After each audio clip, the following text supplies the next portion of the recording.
1 Crônicas 13, amém? Versículo 1 diz assim: consultou Davi os capitães de 1000 e os de 100 e todos os príncipes. Esse povo era burro ou inteligente, pessoal? Capitães de quantos? De 1000. O cara é inteligente ou não é? É ou não é? Os de 100 são inteligentes ou não? Diga, são. E os príncipes? Também. Né? Ou não é? É. E disse a toda a congregação de Israel: se bem vos parece, e se vem isso do Senhor, nosso Deus, enviemos depressa mensageiros a todos os nossos outros irmãos em todas as terras de Israel, e aos sacerdotes e aos levitas, com eles nas cidades e nos seus arredores, para que se reúnam com... E a Bíblia diz: tornemos a trazer para nós a arca do nosso... Coloque a presença. Porque nos dias de Saul não nos valemos dela. Então toda a congregação concordou em que assim se fizesse, porque isso pareceu justo aos olhos de todo o povo. Diga amém. Pai, fala o meu coração e me ensina, diga, a tua palavra, em nome de Jesus. Diz amém. Pode sentar. Durante o período de Saul, quem foi Saul? Diga, rei de Israel. Eu vou falar em poucas palavras o que eu quero dizer hoje, então presta atenção. Saul foi rei de Israel. Saul foi ungido rei de Israel. Mas a Bíblia diz que Saul, quando foi ungido, ele recebeu o Espírito Santo. Diga, ele recebeu a presença de Deus. Foi. Mas depois de muita desobediência, de coração velho duro, de cabeção, ele vai e perde o Espírito Santo. O Espírito Santo sai dele. E quem entra quando o Espírito Santo sai? É o diabo. Olha, uma coisa que você tem que aprender. Agora eu estou enxergando lá atrás. Uma coisa que você tem que aprender: o Espírito Santo não permanece com aquele que não está no Senhor. E ninguém está no Senhor se não estiver segundo a palavra de Deus. Você pode estar numa religião, mas em Deus você só está se você estiver segundo o quê? A palavra. Por isso a minha cautela em que você, quando ouvir, vamos ler a palavra de Deus, você tem que fazer o quê? Reverenciar a palavra. Porque a palavra é a única coisa que vai julgar você no dia do juízo. Jesus disse: não serei eu que vou julgar, entendeu? Mas a minha palavra. Então, seja você da religião que você for, ou a opção sexual que você tiver, porque tem gente que hoje tem esse negócio de opção sexual, né? Pois bem. Pastor, eu acho que eu estava no dentista e eu estava com a boca aberta, não podia falar, e o dentista, eu acho que não tem nada a ver homem querer ser mulher e mulher querer ser homem, tudo bem, não tem nada a ver. E eu tentando falar e não dava. Aí quando eu fechei a boca, aí eu disse: ô irmão, quem está preocupado com o que tu acha? Eu não vou para o céu porque você acha, eu vou para o céu porque a Bíblia diz. Então não tem esse negócio de achar. Ou a Bíblia diz ou não diz. E se ela condena, está condenado. O que Deus condenou em Jericó, o que foi? Diga, tudo. O que Deus condenou em Amaleque, o que foi? Tudo. Mas quando lá em Jericó Acã pegou uns despojos, aquilo que ele pegou trouxe o que para ele? Maldição, morte, para ele e para a família. E quando Amaleque era para ser destruída, e Saul pegou um pouco das coisas de Amaleque, uns boi, umas ovelhas, e também o próprio rei Agag, que ele deixou vivo. Lembra disso? Não. O que é que isso trouxe para o rei Saul? Maldição, destruição. Então quando Deus diz assim: acaba com isso, por que você não acaba? Quantas vezes Deus fala para você deixar uma coisa que não é bom para você, aí você diz: não, mas eu acho. E você fica naquela coisa de achar, Quando na verdade Deus não está preocupado com o que você acha. Ele está dando uma ordem. Nós não vivemos uma democracia. Quem está entendendo? Levanta a mão. O que é a democracia? É quando todo mundo vota a favor de uma coisa. Tem escolha. Não tem escolha? Na democracia? Na ditadura não é assim. Na ditadura o que é que acontece? Tem que fazer e acabou. E na teocracia, a diferença? Teocracia quer dizer que Deus é que manda. Não é homem nenhum. Amém? Na ditadura é um homem. Na democracia são os homens. Na teocracia é Deus que manda. Então, a Bíblia não é um livro democrático, não é um livro ditador, mas é um livro teocrático, onde quem manda é Deus. E quem pode manda, e quem tem juízo obedece. Quem quer ir para o céu? Quem quer ser um vencedor? Então não pode alcançar nada com Deus se não tiver segundo a palavra. Até aí, quem entendeu? Davi pegou os caras mais inteligentes que ele tinha, príncipes, capitães de 1000, capitães de 100, e disse: vamos trazer a arca do Senhor para a nossa vida. Vamos trazer, porque nos dias de Saul não estava a arca conosco, estava lá com os filisteus. Depois os filisteus devolveram e ficou na casa de um homem, eu não sei se é em Telaim, o nome dele era, perdão, fugiu agora, Jonadab, eu acho que era, não era? Era isso? Deixa eu ver aqui. Bom, não importa, depois eu vejo. E aí a arca ficou muitos anos lá, mais de 20 anos. Aí Davi diz assim: vamos trazer a arca para nós. Todo o povo bateu palma e disse: porque a arca é a presença de Deus. Mas Deus não é Deus de mistura. Por que o povo tinha perdido a arca? Porque esse mesmo povo, na época do sacerdote Eli, estava misturado, um bocado de coisa errada. Havia uns sacerdotes que faziam tudo errado.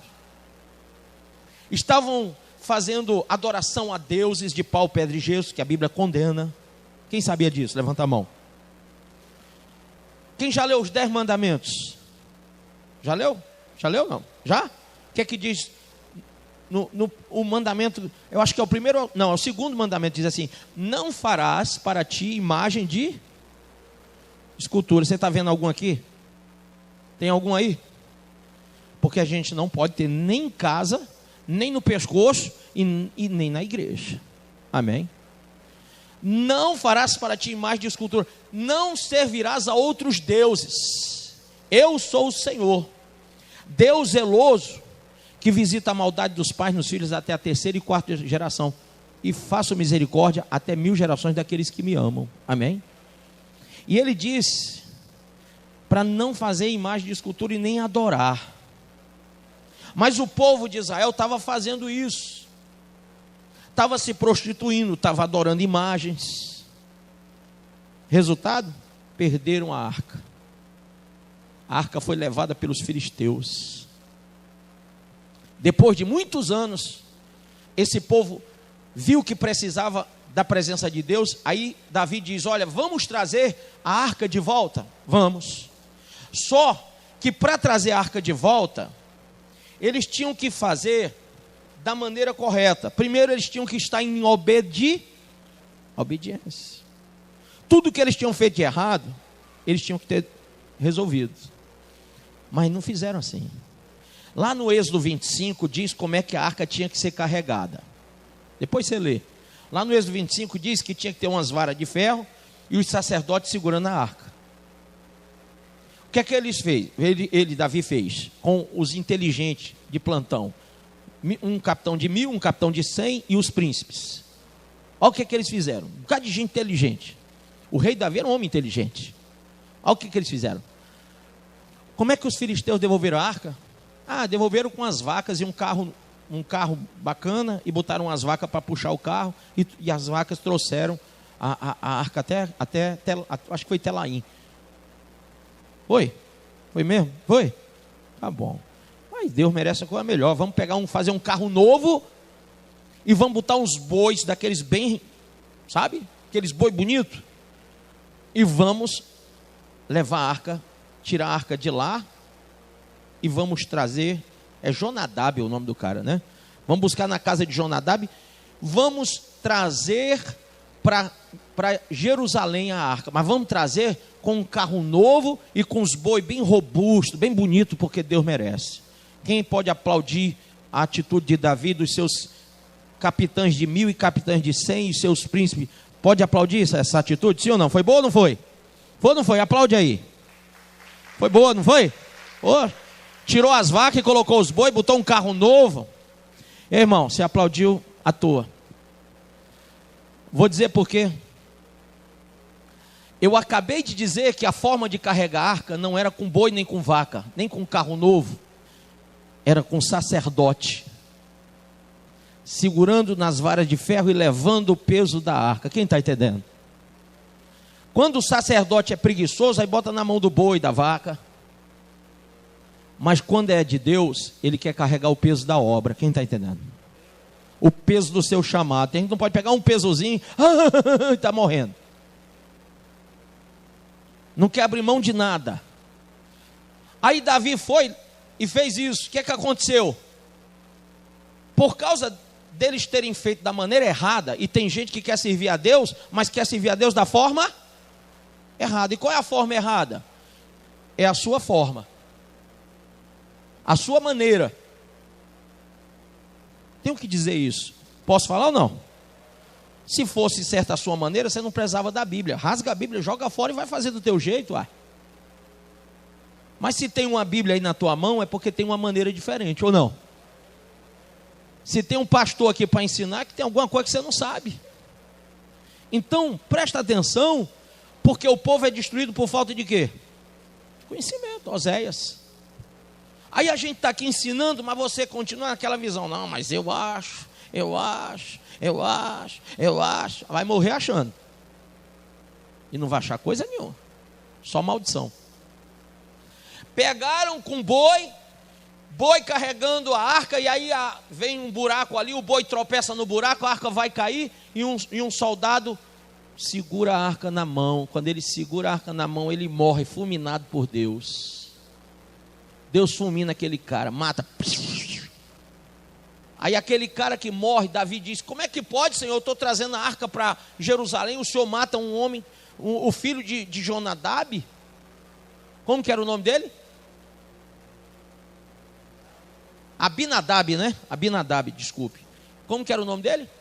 Do que morreu? Uzá. E Aiô era o irmão dele, né? Aiô. Aí Uzá pega na arca, morreu. Davi fica indignado que Uzá morreu, mas ninguém podia tocar na arca. Era a ordem de Deus que ninguém tocasse na arca. Até os sacerdotes tinham que pegar com as varas de ferro. Mas por que Uzá morreu? Foi culpa de Deus? Foi culpa dos inteligentes que resolveram, em vez de trazer com sacerdote, segurando do jeito que está lá no Êxodo, pelo profeta Moisés, que deu a ordem, do jeito que Deus mandou para ele deu a ordem para o povo, eles fizeram do jeito deles, como a maioria das pessoas querem servir a Deus do jeito deles. Aí, do jeito deles, boi, quando cai em buraco, vira. Mas se fosse um sacerdote caminhando aqui, vinha um buraco, ele fazia o quê? Desviava. Entendeu? Então, vem alguém querer derrubar a sua fé, o que é que você faz? Desvia. Desvia da seta do maligno. Vem alguém te perseguir, o que é que você faz? Desvia. Você vai desviando das coisas ruins, se afastando do que não presta, se afastando do que combate a tua fé, daquilo que impede você de ser de Deus. Amém ou não amém?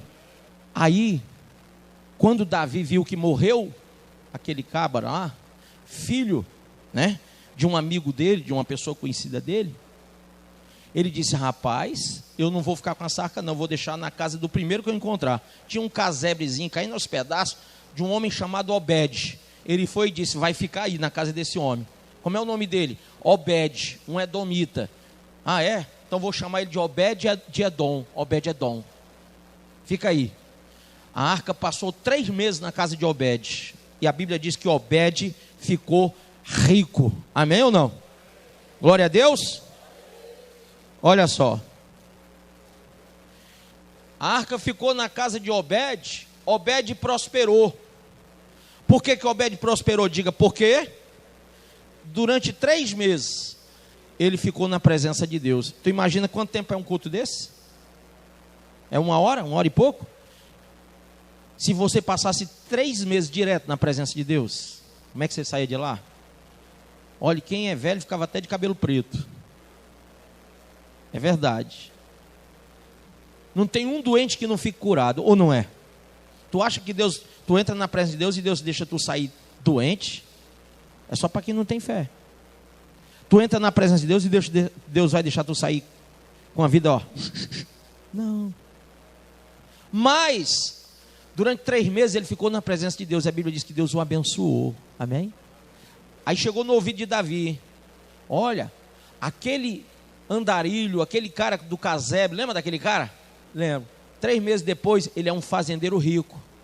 Lembra que a mulher dele não podia ter filho? Lembro. Ela já está grávida. Já está grávida. Você lembra? E acabou tendo 5 filhos, a mulher de Obed. Você lembra que aquele homem, ele era um homem para baixo? O homem é feliz o tempo todo. É mesmo, rapaz. Isso tudo porque a arca está na casa dele? É. Pois vamos trazer a arca para cá. Mas dessa vez, vamos fazer da maneira correta. Amém? Olha o que ele diz aí, ó. Davi fez para si casas na cidade de Davi. Também preparou um lugar para a arca de Deus. E armou-lhe uma tenda. Então disse Davi: ninguém deve levar a arca de Deus, senão os levitas. Porque o Senhor os elegeu para levarem a arca de Deus e para os servirem para sempre. Amém ou não? Então não era boi nem vaca, era quem? Sacerdote. Amém? Quem é que deve levar a presença de Deus? Quem é sacerdote de Deus aí? Quem é profeta de Deus aí? Então diga eu tenho que levar na minha vida a presença de Deus. Agora a presença de Deus, para você andar na presença de Deus, para você andar na presença de Deus, preste atenção nisso. Você não pode ser qualquer um. Amém? Jesus. Dá aqui para essa querida aqui. Bebe aqui uma água. Pega aqui para ela. Ah, eu sei, mas essa aqui está consagrada. Ah, tá vendo? Então preste atenção. Para você andar na presença de Deus, você tem que ter um conselho. Ele disse: anda na minha presença e ser perfeito. Ninguém é perfeito se não resolver se aperfeiçoar. É ou não é verdade? Se não resolver os problemas que estão aqui dentro. Quais são os problemas? Você carrega uma cultura religiosa. Você carrega consigo uma cultura religiosa que lhe prende a Deus de pau, pedra e gesso. Adorador de Baal, de Baalins.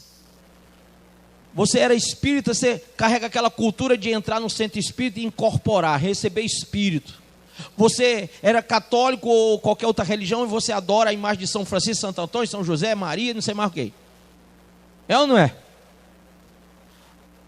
Você era da macumba, você adora o Exu da morte, Exu da mata, Exu caveira, só um nome bonito, né? Aí você diz assim, presta atenção: rapaz, eu não vou deixar meus santinhos para ser crente não. Ai não? Pois a Bíblia diz: não terás outros deuses diante de mim.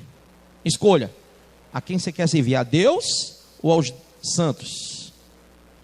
Te garanto, na Bíblia não tem nenhum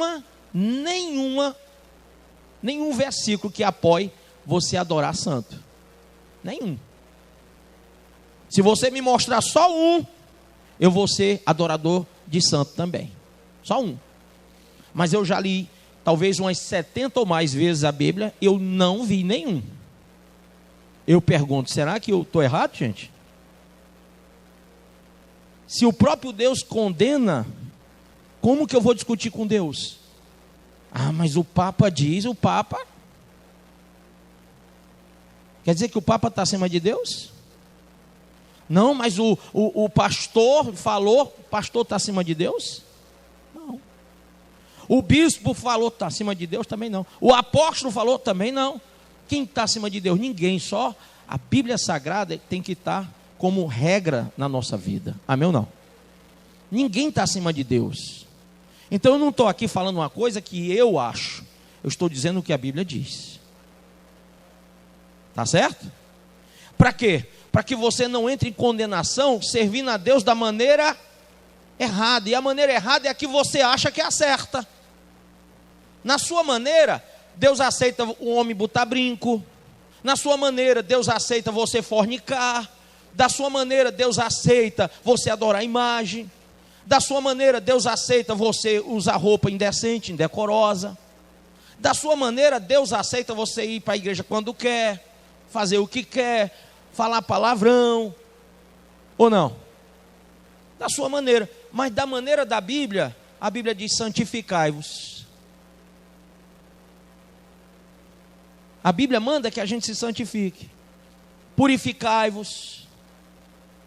A Bíblia diz que não sou eu, a Bíblia. Apocalipse 21, versículo de número 8, diz: ficarão de fora os cães, os feiticeiros, os idólatras, os mentirosos.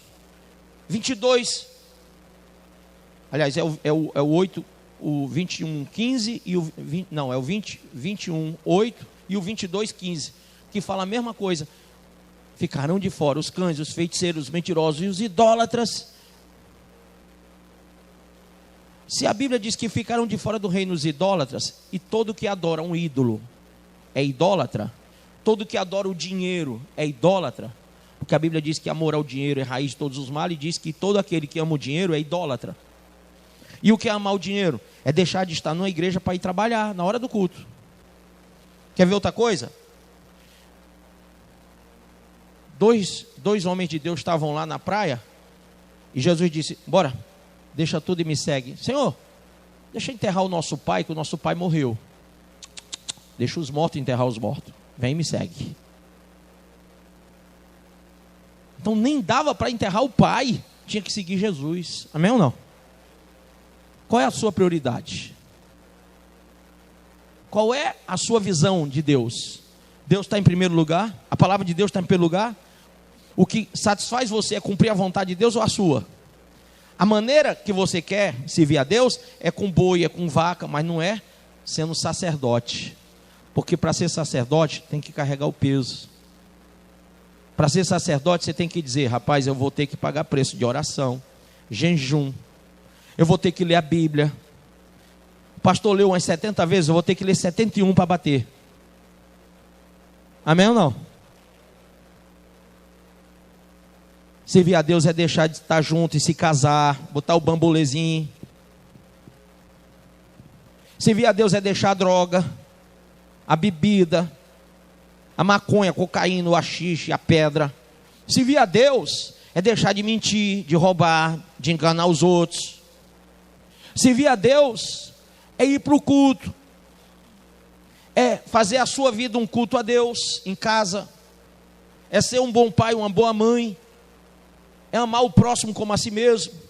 A verdadeira religião é cuidar do órfão e da viúva. Então servir a Deus é deixar todos os deuses do mundo. Talvez o teu Deus nem seja uma imagem, mas seja um jogo de futebol.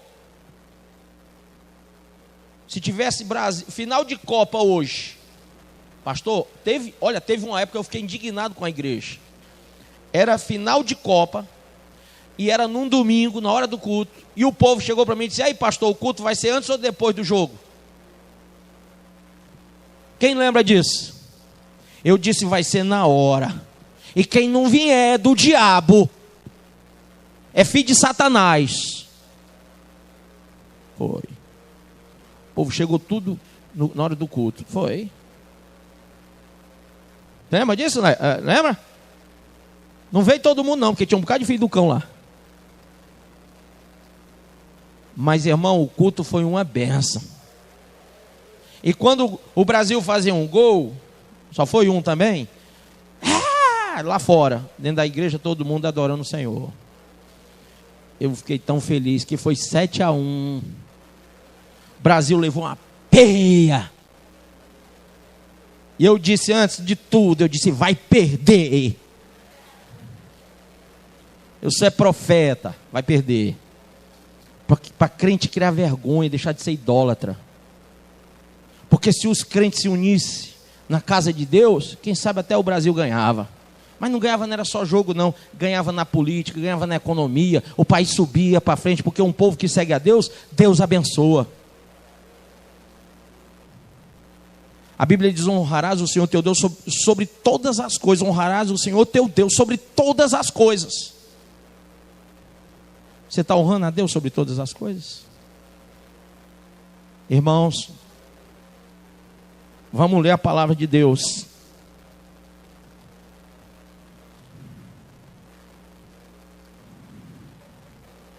Irmãos, vamos ler a palavra de Deus.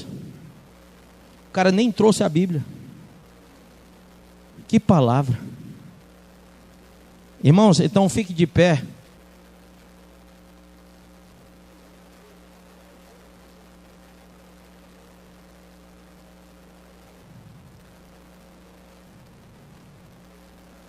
Vai assistir o filme do Fred Krueger que você faz mais. Ou não?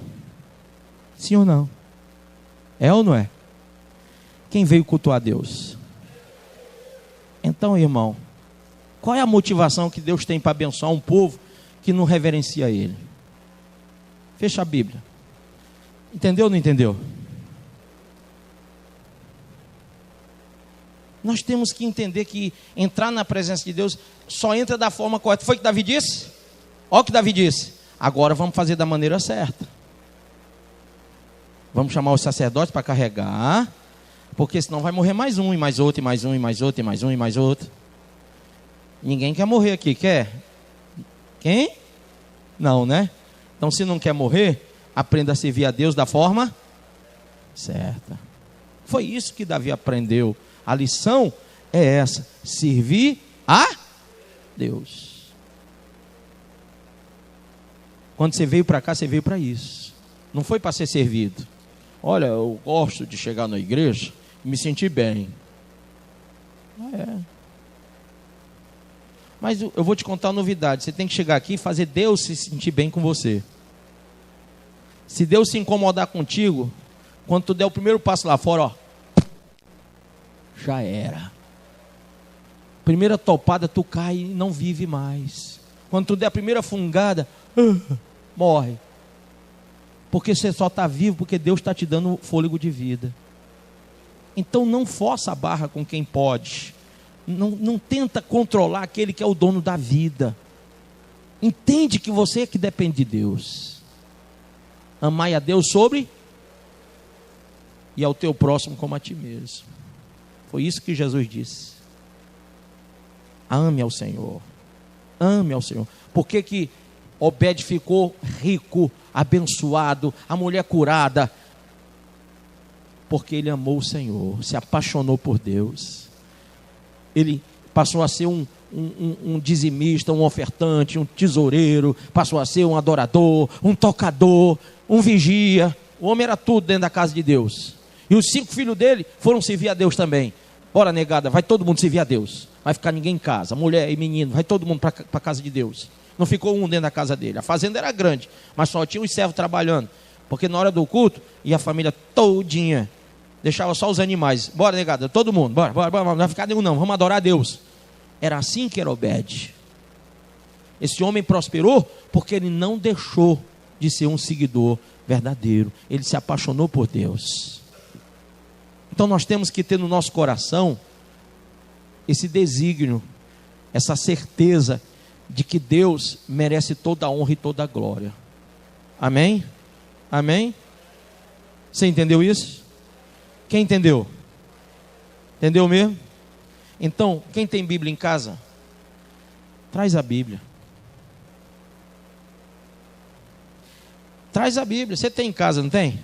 Católico ou evangélico, você não tem em casa? Traz. Se não tem, compra uma Bíblia aí no shopping da Bíblia, aí na frente. Tão fácil. Só não pode andar crente desarmado. Crente sem Bíblia é um crente desarmado. E não adianta só ter a Bíblia, irmão, e não ler. Porque você não lê, que todo mundo chega e diz assim: ó, vamos ali fazer isso, vamos fazer uma mandiga, vamos fazer uma macumba não sei aonde, ó, vamos servir ao Deus fulano de tal. Aí você vai. Você pensa que tudo é de Deus. Toda religião leva a Deus, pessoal? Não. Todos os caminhos são de Deus? Não. Mas todo mundo vai nessa. É só o diabo chamar. Tem um tal de ecumenismo. Quem sabe o que é isso? Ecumenismo é isso. Toda religião leva para Deus. Todo caminho é de Deus. Não é. Jesus é o caminho, a verdade e a vida. Amém? Então, pastor, mas o problema é o seguinte: a minha família tradicionalmente é católica, apostólica, romana, ou então espírita, ou macumbeira, ou sei lá o quê. O que é que tem, irmão? A minha família também era católica, apostólica, romana. A minha família. Eu ia ser padre. Era o projeto da família. 5 anos, 4 anos e meio, 5 anos, eu ficava dentro da missa lá ajudando o padre. Quando a vovó aceitou Jesus e levou a mamãe levou todo mundo até o papai. Eu me converti com 5 para 6 anos, nunca mais eu pisei meus pés lá. Estou servindo a Deus até hoje, estou com 46 anos. Amém? Nunca passei por droga, nunca fui aviãozinho, nem helicóptero, nunca fumei, nada disso. Nada disso. Fui privado de tudo que é mal, porque fui servir a Deus desde cedo. Amém? Qual é a vontade de Deus para você, para a sua família? É essa.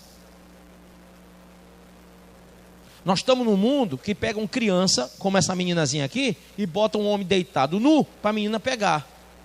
Esse é o mundo de hoje. Nós estamos num mundo que isso é chamado arte. Então, ou você pega o seu filho e traz para a igreja, ou o diabo leva eles para o inferno. Não é como na época de vocês, dos meus pais, até minha, que o pessoal tinha vergonha na cara e se vestia direito. Hoje em dia não tem, a vergonha acabou. A Bíblia diz que a iniquidade seria tão alta que o amor de muitos se esfriaria. Não é verdade? Pronto. Então agora nós temos que tomar uma atitude. Amém? Radicalmente temos que ser de Deus. Porque se a gente ficar nesse negócio na corda do bambolê, o diabo pega. Está na hora de você servir o Senhor. E não da sua maneira, mas da maneira correta. Qual é a maneira correta? Só tem uma. A maneira de Deus. Segundo a palavra. Amém? Quem entendeu, aplaude Jesus. Você acabou de ouvir essa poderosa ministração da palavra de Deus. Eu creio que sua vida foi abençoada. Eu quero que você ore comigo, profetizando sobre a sua vida a salvação que vem de Cristo Jesus. Ore conosco. Deus Pai, em nome de Jesus, nós te agradecemos por esta palavra e que o Senhor possa abençoar a vida de cada um que nos viu, que nos ouviu nesse dia. Deus Pai, em nome de Jesus, que esta pessoa esteja agora entregando a sua vida, recebendo a salvação que vem do Senhor. Pois assim, Pai, nós profetizamos salvação, cura, libertação, em nome do Pai, do Filho e do Espírito Santo de Deus. Amém.